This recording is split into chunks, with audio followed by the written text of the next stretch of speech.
যেখানে 20 লক্ষ 25 লক্ষ টাকা অ্যাডভান্স কিনতে হয় কাজ, যারা উজান টোকা পেয়েছে,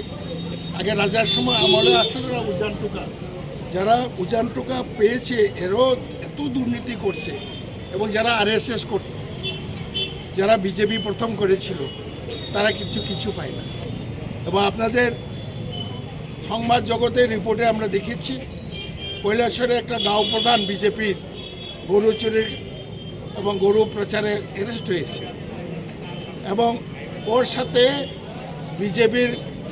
নাম বলে নাই, আপনারাও জেনেছেন যে সবসময় ওকে মদত দিত,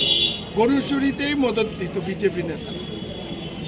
এবং তাকেও অ্যারেস্ট করার দরকার। যাই হোক, আমি কিছু বলি না, কৈলাসহরের মানুষ